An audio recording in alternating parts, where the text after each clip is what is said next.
akhir bulan. Akhir bulan harus tetap semangat seperti awal bulan ya. Ini suaranya agak ini ya. Oke. Bagaimana saudara satu minggu ini kehidupan kita? Dahsyat. Siapa yang dahsyat? Luar biasa, dahsyat. Benar-benar dahsyat. Apanya nih yang dahsyat nih? Segala sesuatunya. Mantap, luar biasa. Ini keren. Tapi benar saudara, setiap hari itu kita memang harus semangat, betul nggak? Kalau kita loyo, gimana kita mau melayani Tuhan? Ya kan?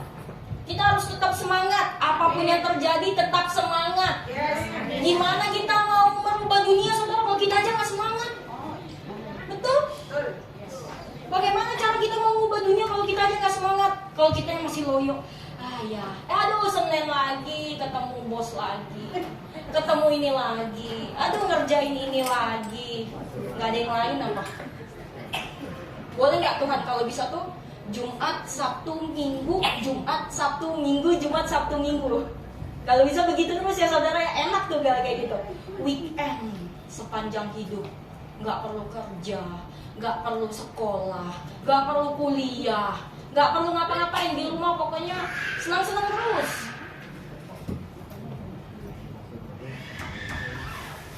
Maunya sih gitu ya saudara ya, apalagi kalau yang lagi capek-capeknya kerja nih Kak Doni nih, luar biasa loh. Sampai malam juga masih ditemenin di pabrik, emang keren.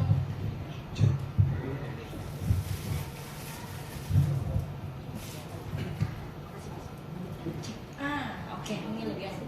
Nah, saudara, kasih dapat mengubah dunia. Wow. Memang sebesar apa sih saudara kasih itu? Sampai bisa mengubah dunia yang besar ini? Sampai bisa mengubah dunia yang begitu indah ini? Apa sih kehebatan kasih memangnya saudara? Emang kasih itu terlihat? Bisa kita pegang nggak saudara? Betul. Menarik itu. Kasih itu emang gak bisa kita pegang saudara, tapi dia bisa kita rasakan. Jadi hati-hati dengan kasih, karena rasanya bisa terlihat, bisa dirasakan apakah ini benar ataukah ini pura-pura. Nah itu juga bahaya tuh. Kasih itu bisa dirasakan, betul sekali saudara. Makanya dikatakan kasih dapat bisa mengubah dunia. Jadi intinya yang bisa mengubah dunia itu apanya saudara? Kasihnya yang ada dalam hidup kita ini pastikan bisa dirasakan oleh orang di luar sana. Itu baru bisa mengubah dunia. Kalau kasihnya kita aja itu nggak bisa dirasakan di luar dari gereja ini, gimana ceritanya dunia bisa berubah saudara? Nggak akan bisa. Yang harus kita pastikan, kita melakukan sesuatu dan itu dengan dasar kasih, Allah pasti akan bekerja dengan baik. Allah pasti akan bekerja dengan luar biasa saudara. Nah, boleh next Hena. Kenapa nih? Kita mau bahas dulu. Ada apa sih dengan si kasih ini? Iya. Nah, Allah itu adalah kasih saudara. Allah itu adalah kasih. Kasihnya itu kasih yang benar-benar murni. Kasih yang tidak bisa dibeli dan dibayar oleh apapun. Kasih yang benar-benar tidak bisa dibandingkan dengan kasih siapapun itu. Mau kasih siapapun, kasih orang tua, kasih pasangan kita, kasih siapapun yang memberikan kasih terbesar dalam hidupmu, itu gak akan bisa dibandingkan dengan kasih Allah. Karena kasih Allah yang bisa membuat kita bisa hidup sampai detik ini. Tanpa kasih Allah, kita ini gak ada apa-apanya saudara. Bahkan untuk membuka mata aja kita gak sanggup. Gak ada tenaga, gak ada energi untuk bisa membuka mata ini. Kalau bukan karena kasih Allah diberikan kepada kita semua. Jadi kenapa dunia ini harus diubah? Karena Allah itu adalah kasih. Kalau kasih sudah ada dalam kehidupan kita, gunanya kita itu adalah memberikan kasih kita kepada dunia, agar dunia mengerti, memahami, dan benar-benar menghidupi kasih daripada Allah itu sendiri. Berat saudara tugasnya. Tapi kenapa sih Allah itu adalah sumber kasih? Coba next Hana. Kita jangan pernah lupa saudara, sumber dari segala sesuatu itu adalah kasih, yaitu Allah itu sendiri. Apa yang ada di dalam kehidupan kita saat ini, itu bukan karena kita pintar, bukan karena kita kuat, bukan karena kita benar-benar mempunyai kekayaan, bukan karena kita mempunyai link yang banyak di luar sana, bukan karena kita itu rajin menabung, rajin memberi. No, semata-mata bukan karena itu. Tapi karena apa? Karena ada kasih. Kasih itu sumber segala yang ada, saudara. Tanpa kasih semuanya itu gak ada. Apapun itu tidak akan pernah bisa terjadi kalau tidak tanpa kasih. Begitu besar dan begitu hebatnya benar-benar peran kasih, saudara, bagi kehidupan kita.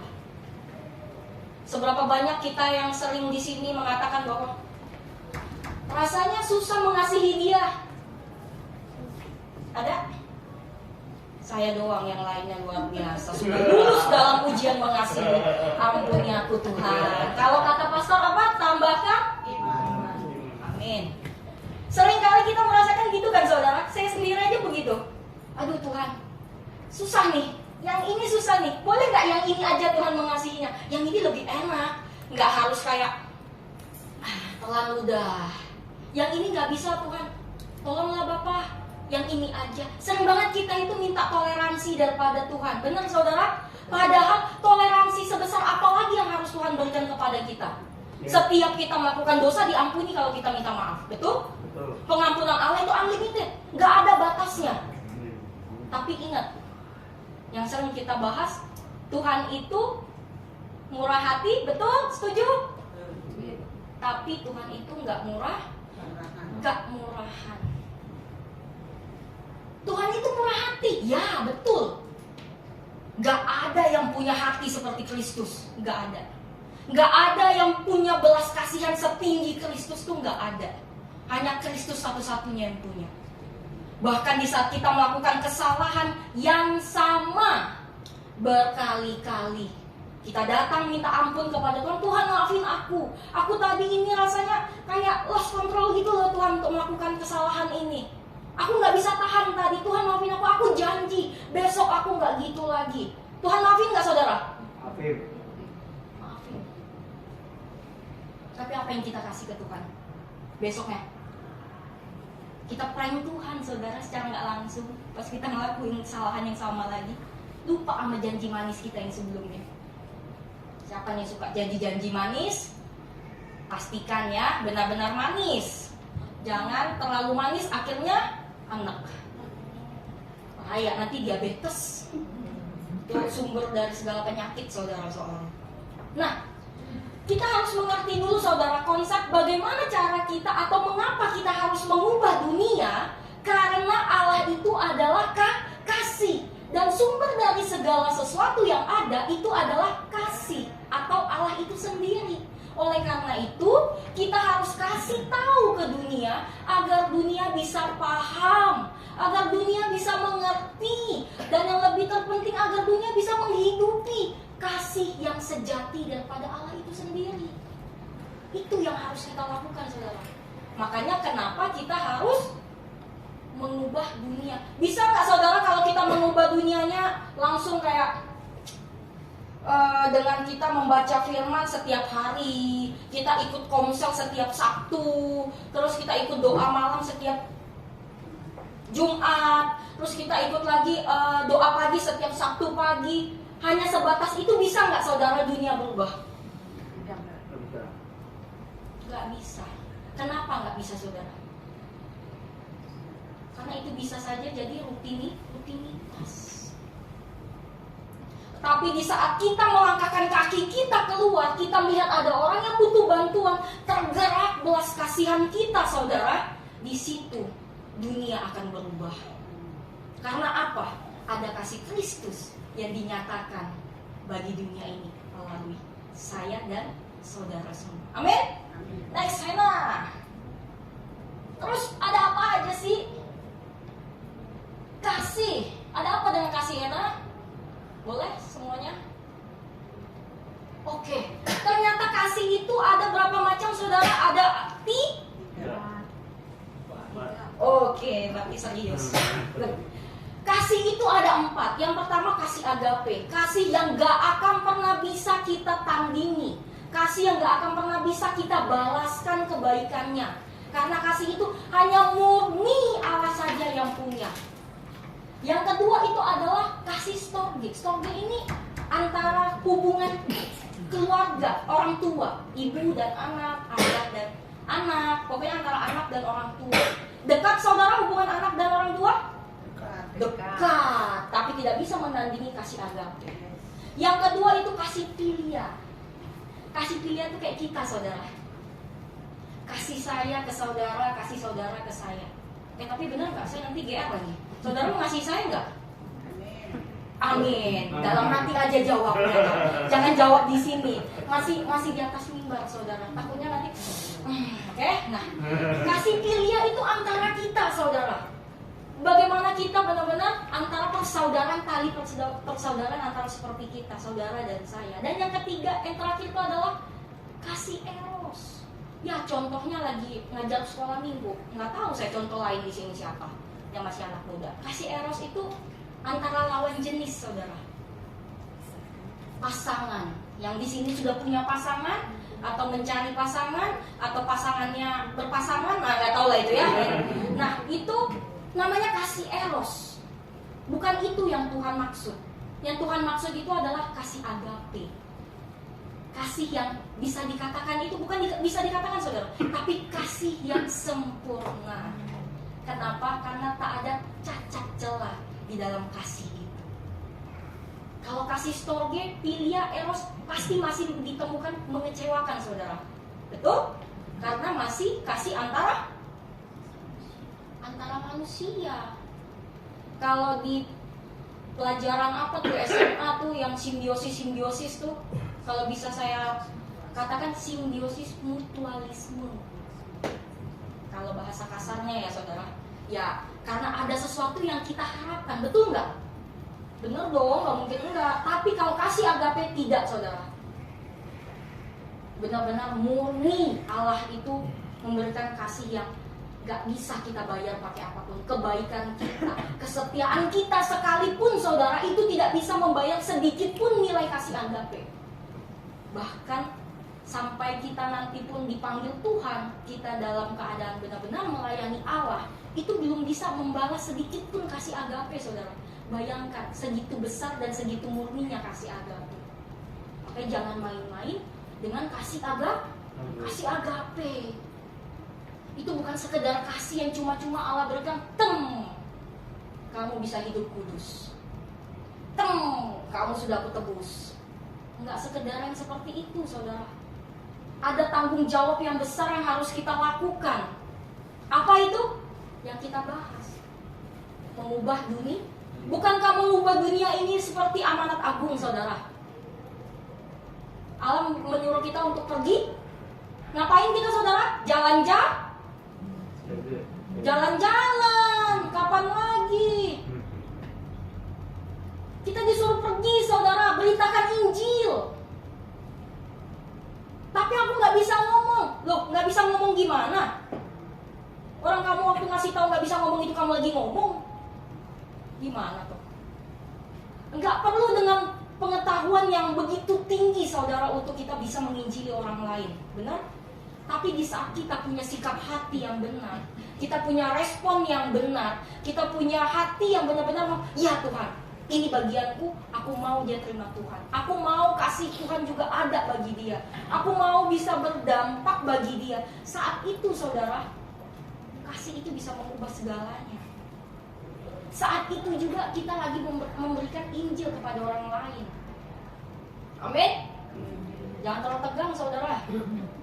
Nanti uratnya naik lagi, asam urat kolesterol, kasihan. Nah, kenapa sih kita itu harus mengasihi orang lain? Apakah tidak ada perintah lain yang lebih sedikit enak untuk dikerjakan dalam kedagingan gitu loh, saudara, kalau bisa dikatakan? Kenapa harus mengasihi sih? Kenapa sih harus mengasihi Allah?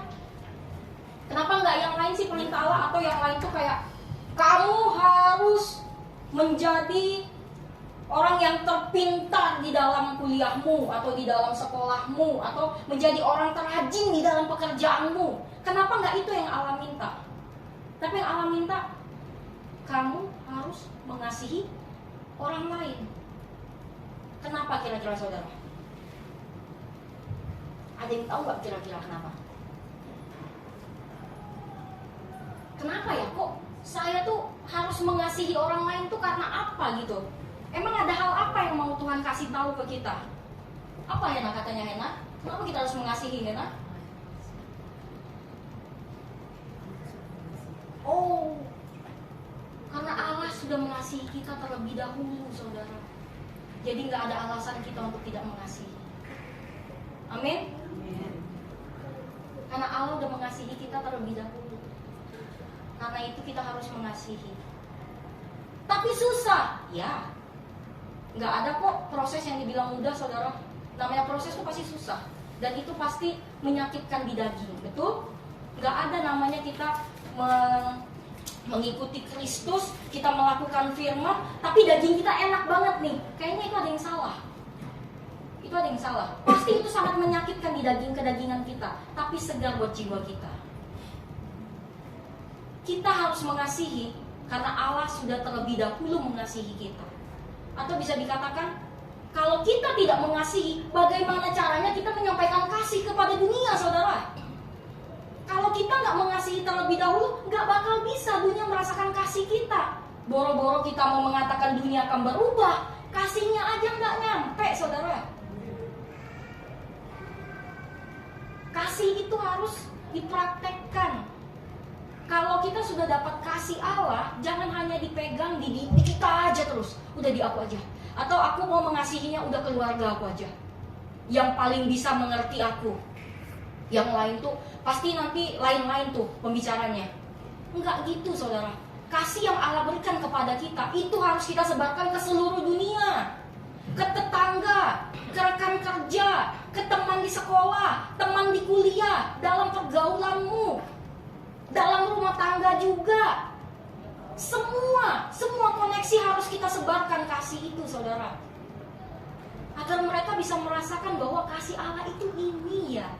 Oh, ternyata kasihnya Allah itu berbeda dibanding kasih-kasih yang lain. Amin. Saya ada sedikit ini, saudara. Jadi ada satu bisa dikatakan misionaris.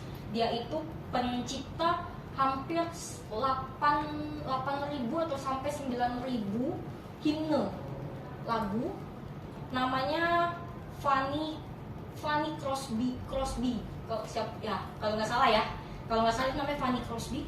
Dia itu saat umur 6 bulan atau dia umur 2, pokoknya masih di bawah 1 tahun, itu dia mengalami radang mata. Akhirnya itu membuat dia itu buta.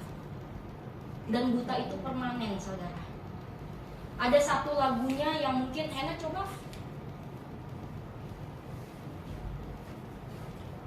Nah, tapi kalau hanya lirik doang kayaknya agak nggak nyampe ya, saudara. Ini lagu apa ya? Boleh minta tolong nggak Sam nyanyiin sebentar, Sam? 1 bait aja, Sam. Boleh? Boleh. Oh, boleh lah. Masa enggak? Kan mau ngasih, Sam. Ya. Oke. Ada sana dulu. Lirik. Oke. Siapa tahu ada yang lupa lagu ini ya? Oke. So, cek dulu. Oke. Belum bisa. Belum. Oke. Ku berbahagia, yakin teguh, Yesus abadi kepunyaanku. Aku warisnya, ku ditebus, ciptaan baru Roh Kudus. Aku bernyanyi bahagia, memuji Yesus selamanya. Aku bernyanyi bahagia, memuji Yesus selamanya. Kasih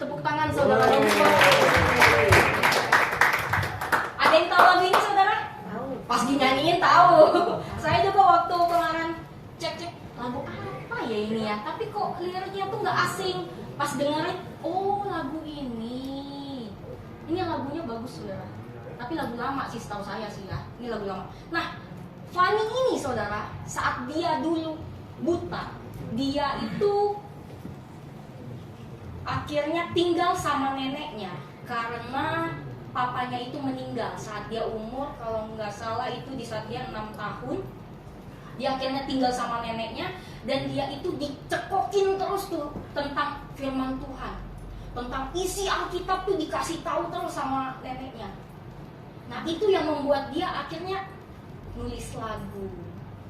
Terus dia ciptakan lagu yang sampai sekarang kita nikmati karyanya saudara. Dengan kebutaannya dia bisa mengubah loh, dia bisa mengubah dunia. Banyak orang yang terberkati dengan setiap tulisan tangannya, setiap lagu-lagunya. Banyak orang saya terberkati sekali saudara. Dia ada satu kutipan seminggu sebelum dia meninggal, dikatakan seperti ini oleh wawancaranya.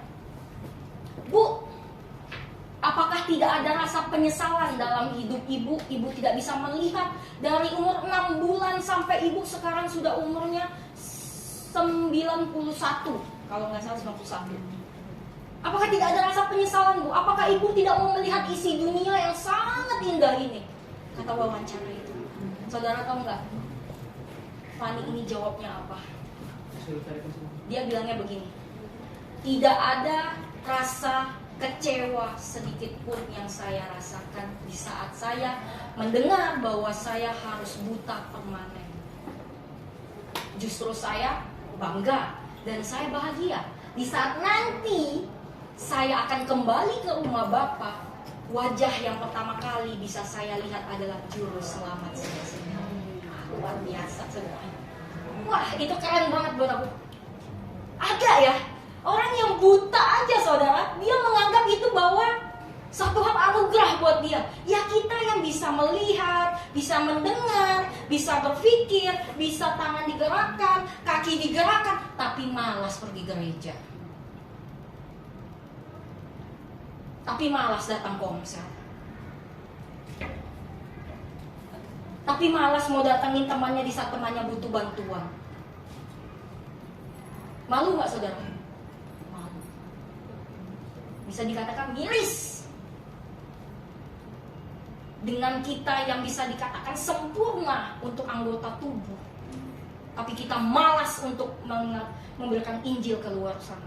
Banyak di luar sana saudara yang dia mungkin tidak bisa jalan, dia nggak bisa dengar, dia nggak bisa melihat sekalipun, nggak bisa bicara, nggak bisa tangannya digerakkan, tapi dia sangat semangat mau menyebarkan Injil. Kita harus malu dengan orang-orang seperti ini saudara. Bagaimana caranya dunia bisa berubah kalau pola pikir kita masih seperti itu? Udah, itu kan orang lain bisa lah. Kan orang di dunia ini kan banyak ya saudara. Bukan hanya GBI Rock aja kan. Banyak manusia yang lain di dunia ini. Ya itu berarti bagian manusia yang lain untuk menjadi berkat bagi mereka. Salah, gak gitu.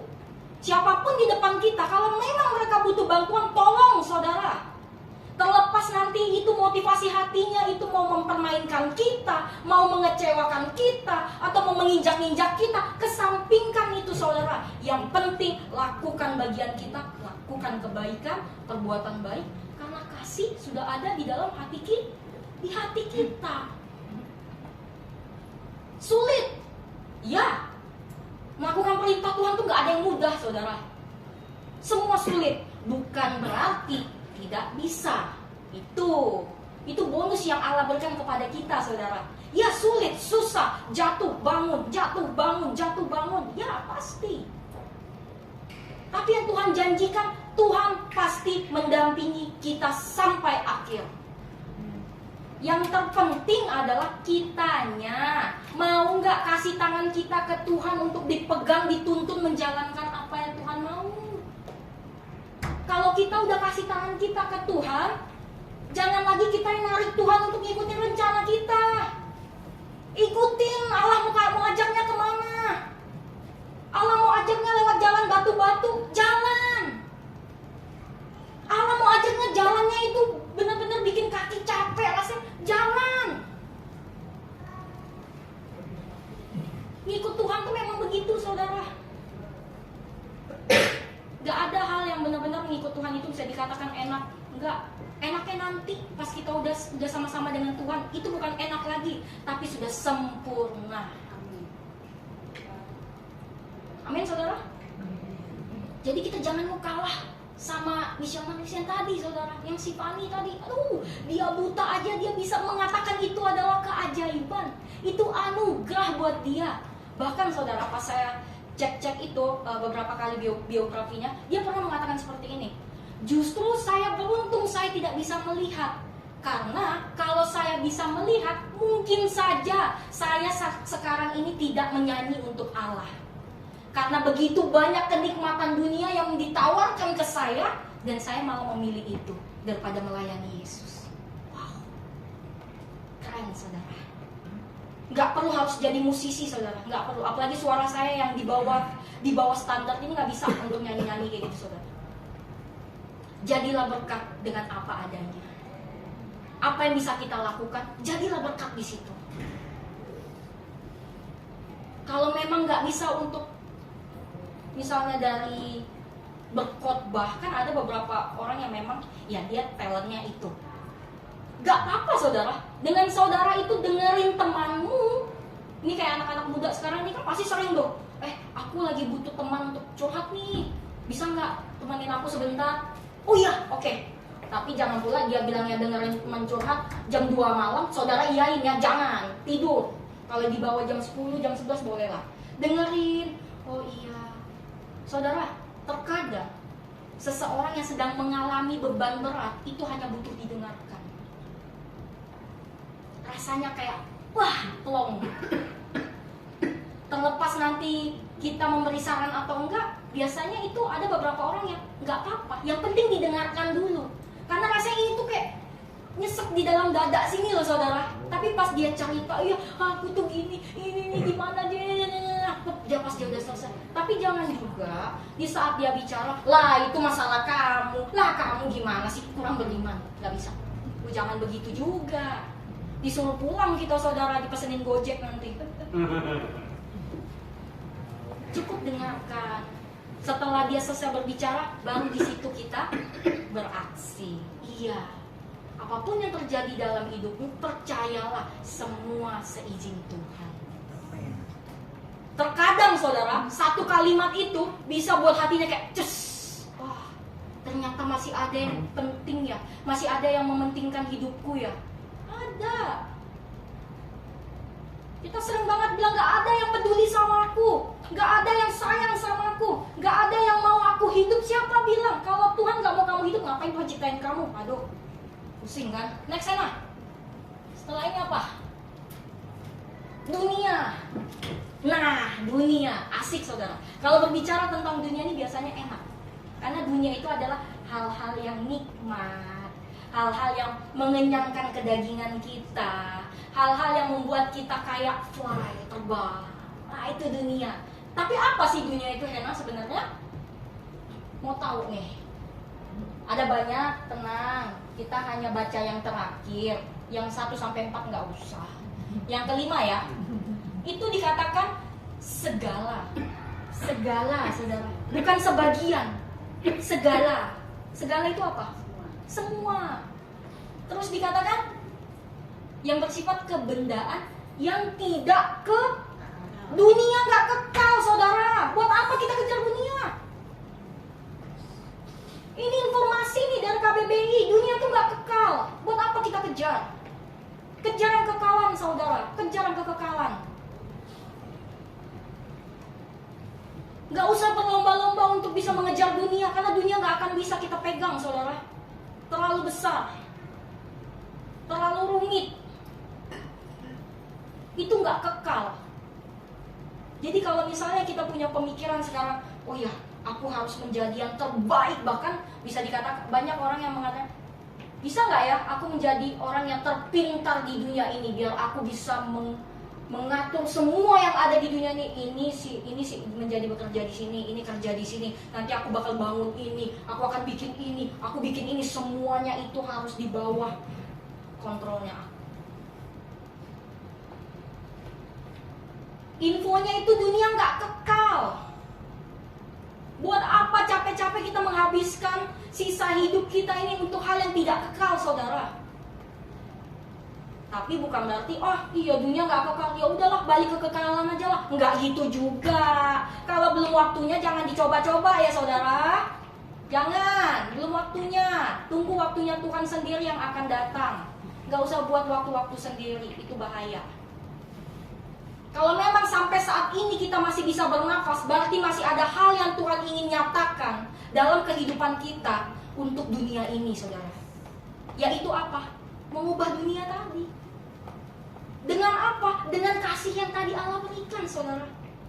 Gak mungkin Allah itu memberikan pekerjaan, tapi dia gak kasih tahu dulu nih untuk peraturannya, kamu nanti harus begini, kamu begini, kamu enggak. Tuhan itu gak seperti itu, saudara. Tuhan itu terstruktur.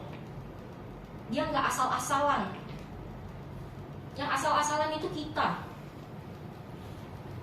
Tuhan pasti akan kasih tahu, kamu kalau untuk mau pergi kamu harus ini. Terus bisa kita mengetahui yang Tuhan kasih tahu ke kita itu gimana caranya? Baca firman. Punya hubungan yang dekat sama Tuhan, saudara. Jangan punya hubungan yang dekat itu hanya ke pasangan, atau ke teman, atau ke rekan kerja. Punya hubungan yang dekat itu lebih dekat dari itu semua ke Tuhan. Tuhan itu nomor 1. Jangan sampai ada hubungan yang hampir sedikit lagi itu setara dengan hubungan kita antara kita dan Kristus. Bahaya. Hubungan kita sama Kristus itu jauh lebih tinggi, saudara, dibanding hubungan apapun itu.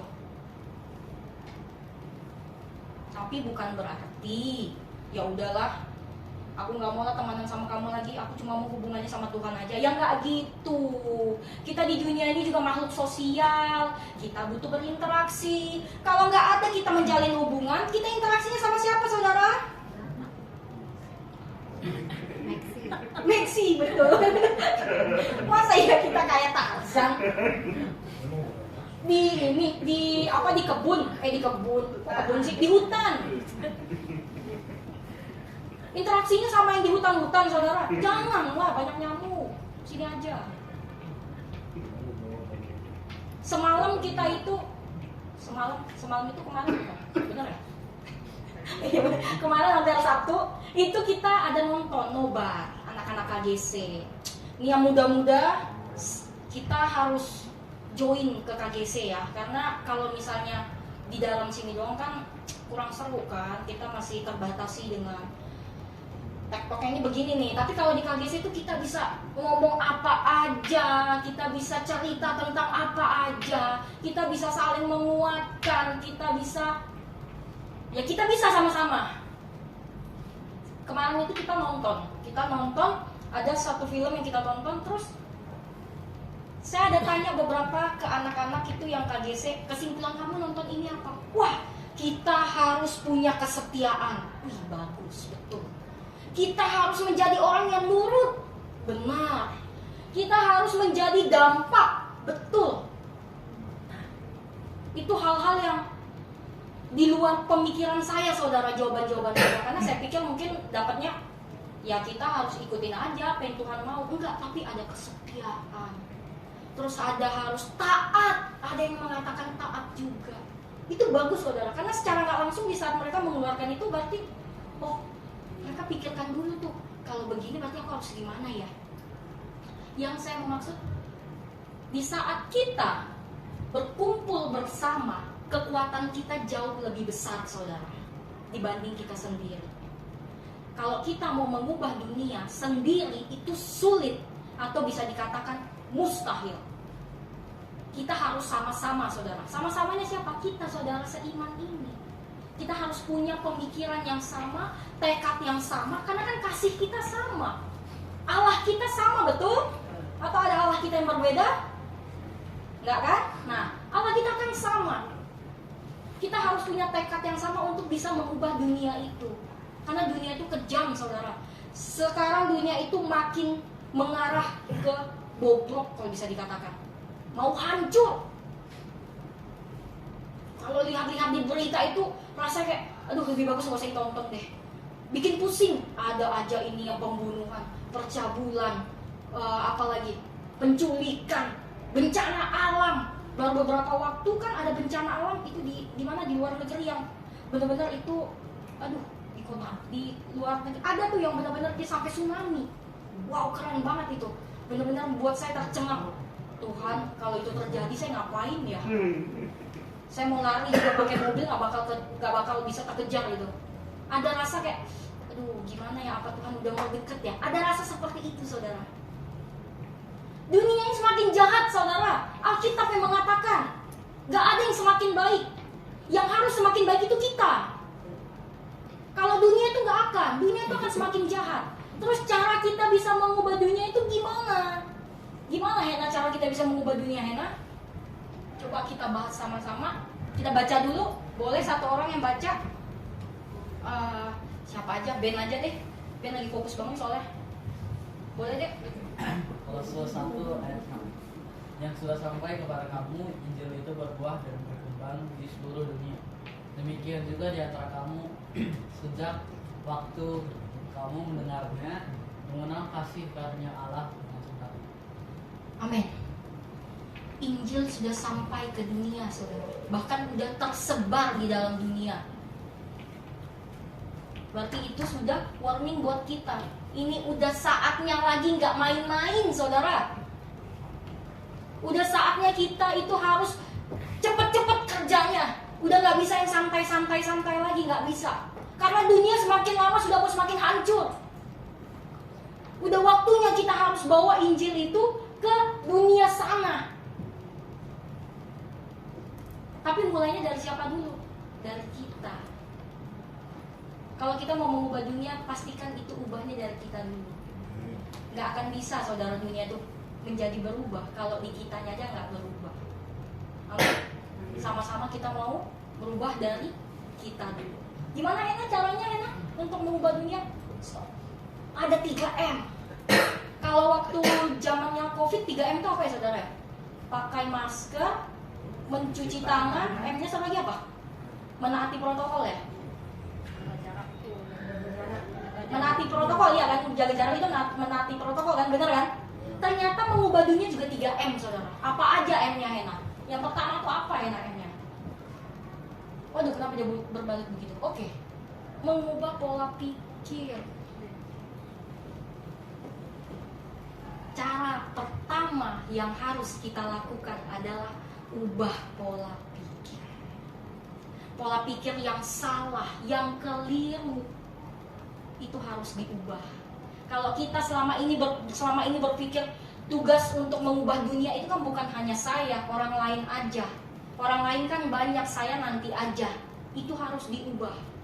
Harus punya pemikiran bahwa ya, memang ini waktunya saya untuk bisa mengubah dunia itu.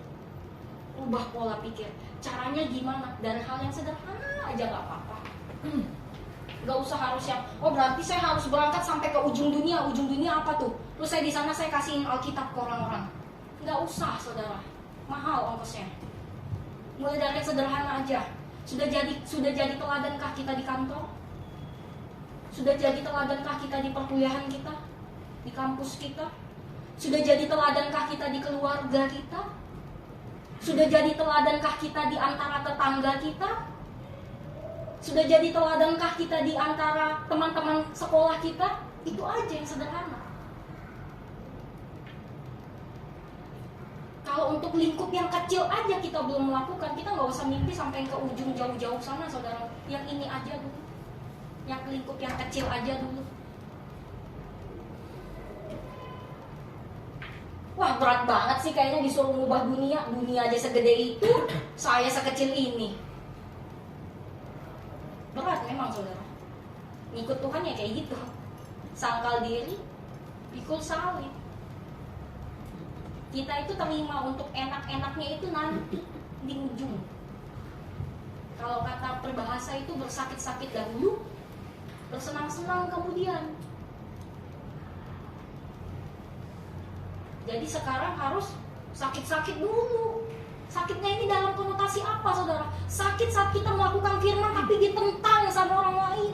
Sakit di saat kita melakukan kebaikan dibilang lu sok baik. Sakit saat kita memperhatikan seseorang gak usah sok care, tapi tetap lakukan. Sakitnya itu yang itu, saudara.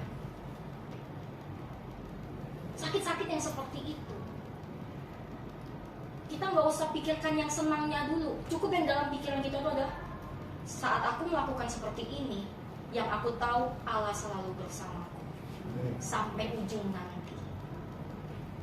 Terlepas nanti ke depannya apa yang akan terjadi dalam kehidupanku, itu tuh urusan Tuhan. Tugas kita jalani aja apa yang Tuhan mau. Susah, bukan berarti kita bisa ngomong seperti ini. Oh berarti, apalagi saya, berarti saya udah ngelakuin, udah enak banget hidupnya. Enggak saudara, sama aja kok kita ini. Bedanya itu saya berdiri, saudara duduk, hanya itu doang. Sama, kita identitas kita sama-sama anak Allah, betul? Nggak ada yang berbeda. Tugas yang dikasih kepada saudara sama tugas yang dikasih kepada saya.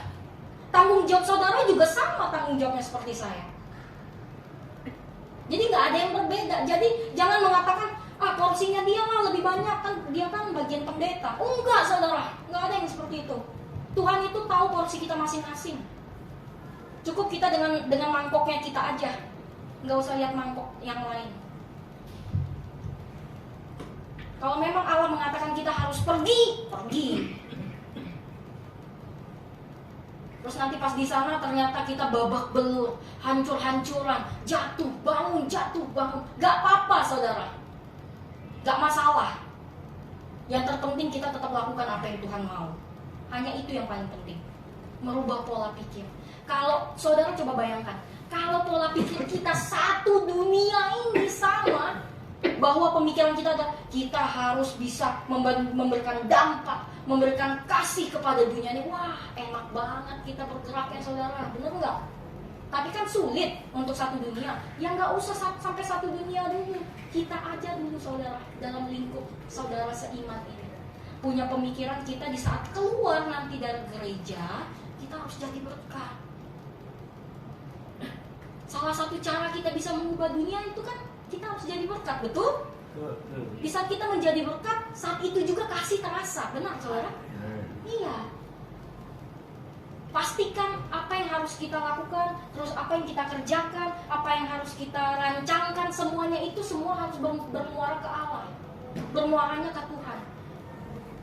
Biar benar-benar kita menjadi saluran berkat, mengambil keputusan. Saat kita mempunyai pola pikir, aku harus menjadi berkat di dunia ini, itu adalah keputusan yang besar. Betul saudara? Itu keputusan yang besar dan sulit bisa dikatakan, tapi bukan berarti nggak bisa. Sama-sama kita harus ambil keputusan ini ya saudara. Kita ubah pola pikir kita bahwa siapapun yang ada di sekeliling kita nggak usah pilih-pilih, tolong aja. Terlepas nanti motivasi orang yang minta tolong itu apa, itu urusan Tuhan. Yang penting tugas kita tolongin aja. Dikecewakan, tolongi, tapi jangan sampai dibodoh-bodohi juga. Jangan ya saudara, itu nggak boleh juga. Harus belajar dari pengalaman. Setelah kita mengubah pola pikir, kita ngapain lagi Hena? Menjalankan aksi. Wah, yang sama dengannya itu yang paling sulit. Proses disuruh nikmati. Aduh, gimana ini caranya? Disuruh nikmati proses saudara. Jadi kalau misalnya sekarang lagi dicaci maki, sekarang lagi dianggap tidak berharga oleh orang lain, padahal yang kita lakukan benar, disuruh nikmati kata Tuhan. Nikmati aja. Kalau kemarin kita bilang apa? Kalau misalnya kita udah nggak bisa, kita katakan tambahkan iman. Itu betul, itu cara paling ampuh saudara, benar-benar paling ampuh. Minggu lalu saya baru merasakan itu. Pas sudah kayak tambahkan iman. Tuhan, karena nggak tahu lagi mau ngomong apa saudara. Setelah kita mengubah pola pikir, saat itu juga kita setelah mengambil keputusan. Yang harusnya kita lakukan adalah menjalankan aksi. Aksinya ini apa saudara? Aksinya itu adalah setiap rencana yang kita lakukan untuk membuat orang lain itu merasa untung. Sulit banget saudara. Ini aja sangat sulit, benar-benar sulit banget. Saya rasakan itu. Jatuh bangun di bagian ini saudara. Di saat kita itu melakukan sesuatu yang benar-benar murni tulus dari hati, tapi dianggap lain oleh orang lain, bahkan kita bisa dikatakan sok kudus, sok tulus, sok semua. Dia mungkin minta kembalian sosok gitu kan. Terus Kita disuruh nikmati sama Tuhan. Nikmati proses, katanya saudara. Gimana sih caranya menikmati proses itu? Dengan cara tambahkan imanku. Udah, nggak ada lagi cara lain, saudara. Udah nggak ada lagi cara lain. Kalau kita disuruh nikmati proses, udah nggak bisa kata-kata yang mau ngerangkain apa, udah nggak paham lagi mau bilang apa. Ya udah Tuhan, tambahkan imanku. Udah, amin. Udah, apapun yang harus kujalankan, aku jalani Tuhan. Suruh nikmati proses kan? Sulit, saudara. Bukan berarti di saat kita menikmati proses, Tuhan gak akan membela kita. Enggak. Di saat kita melakukan hal yang benar, Tuhan yang berperkara di depan kita, saudara. Amin. Kita harus pastikan yang kita lakukan itu hal yang benar.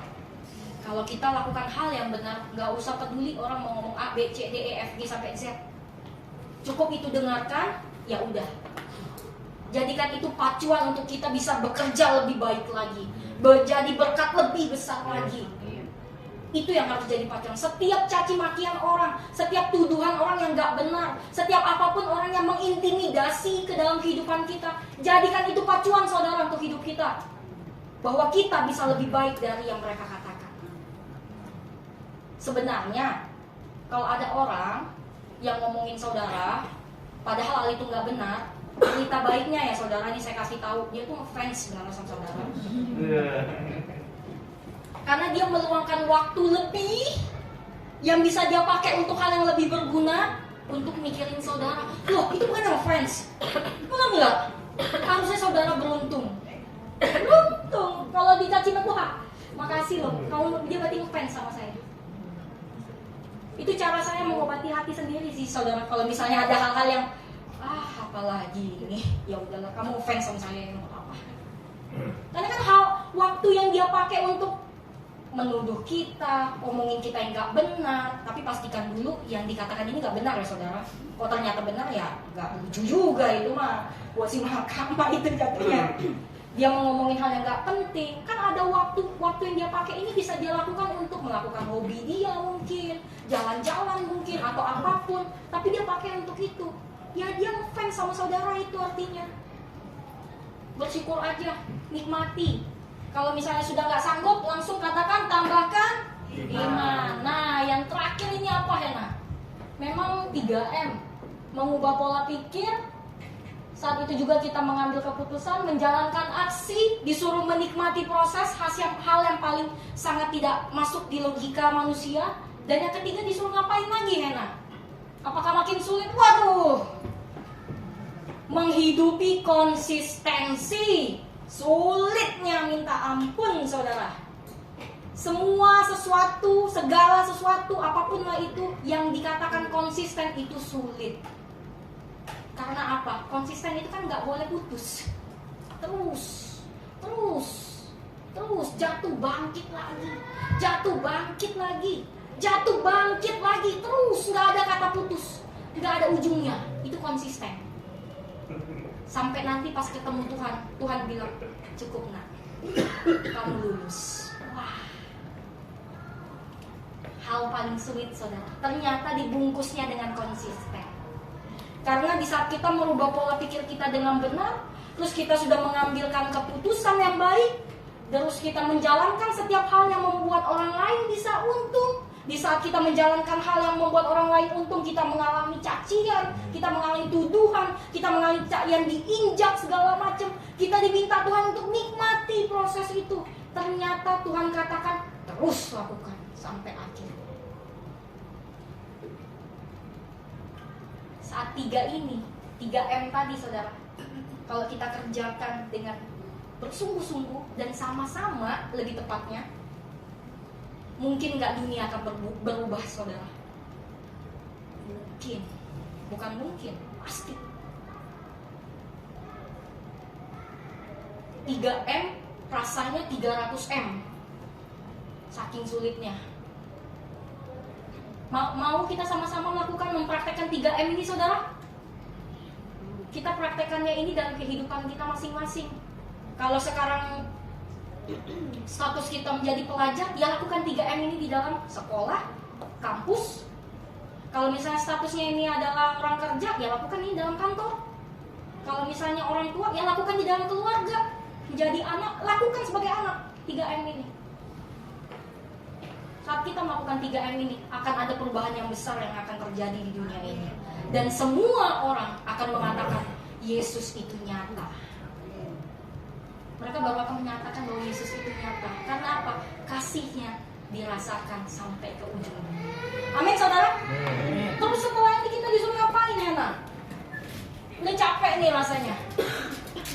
Udah banyak banget yang dipelajarin. Disuruh ini, disuruh itu, terus disuruh konsisten lagi. Oh, disuruh refleksi, saudara. Kalau sudah refleksi, tandanya sudah mau selesai. Berarti yang sudah lapar, bersyukurlah. Kita bisa makan habis ini. Disuruh refleksi ngapain, Hena? Oh. Ditanya, aksi apa yang mau kita kerjakan? Rencana apa yang mau kita kerjakan untuk kedepannya, saudara? Untuk membuat orang lain itu untung. Ini saudara jawabnya dalam hati masing-masing. Gak usah diomongin di sini, gak apa-apa. Aksi apa yang mau kita kerjakan? Yang pasti, pastikan aksi yang kita kerjakan ini harus berlandas dari Kolose 3 ayat 23. Yang segala sesuatu yang kita kerjakan harus seperti melakukan untuk Tuhan. Pasti manjur. Amin, saudara? Udah kayaknya Hena ya. Setelah refleksi udah kayaknya ya. Ada lagi? Oh, ada ternyata, saudara. Ada lagi. Kita sama-sama kita katakan ya, saudara. 1, 2, 3. Mengubah dunia dimulai dari saya. Sekali lagi tunjuk diri kita. 1, 2, 3. Mengubah dunia dimulai dari saya. Saudara, itu janji kita kepada Tuhan. Mengubah dunia itu harus dimulai dari kita. Jadi tetap semangat. Apapun yang terjadi, konsistenlah melakukan 3M tadi. Mengubah pola pikir, menjalankan aksi, dan menghidupi kekonsistenan. Kalaupun nanti ada hal yang membuat kita jatuh, jangan lupa untuk bangkit, saudara. Karena ada Tuhan yang akan pegang tangan kita. Jatuh, bangkit, jatuh, bangkit, jatuh, bangkit. Sekali lagi penutup, di saat kita melakukan atau kita jatuh di lubang yang sama, pastikan frekuensinya itu tidak bertambah, tapi berkurang. Kalau kita jatuh di dalam hal kebohongan satu hari ini 10 kali, besok pastikan 9 kali, jangan 11 kali. Kalau memang masih jatuh di dalam kebohongan, nggak apa-apa, yang penting frekuensinya berkurang. Amin, saudara. Karena Allah tidak menuntut kita untuk kamu tidak boleh melakukan itu, tapi yang Allah tuntut adalah pastikan frekuensi itu berkurang. Karena di saat frekuensi itu berkurang, ada progres yang kita lakukan. Dan secara tidak langsung, kasih itu nyata. Amin. Tuhan Yesus memberkati. Mari kita berdoa. Bapa kami yang di surga, terima kasih Tuhan untuk pelajaran firman-Mu Tuhan untuk sore hari ini. Kami percaya kami nggak bisa Tuhan mengubah dunia yang begitu besar Tuhan. Tapi kami tahu satu hal, bahwa bersama Allah kami bisa melakukan segala hal. Yang kami tahu Allah selalu pegang tangan kami, memimpin kami, yang memberikan kami jalan, memberikan kami solusi, memberikan kami jawaban dari segala hal apapun yang kami pertanyakan dalam kehidupan ini. Bapa, bantu kami tidak bisa sendiri Bapa, dan kami percaya Tuhan Yesus yang akan selalu pimpin kami hingga nanti Tuhan akan datang kedua kalinya menjemput kami semua, dan kami ditemukan sedang menjalankan pelayanan kami masing-masing. Terima kasih Bapak, terima kasih Roh Kudus. Kami percaya Tuhan yang memberkati kami, Tuhan yang akan memberikan kami kekuatan lebih besar lagi untuk mengubah dunia ini, dan kami akan melihat banyak orang yang memuliakan nama-Mu. Di dalam nama Yesus kami berdoa dan mengucap syukur. Amin.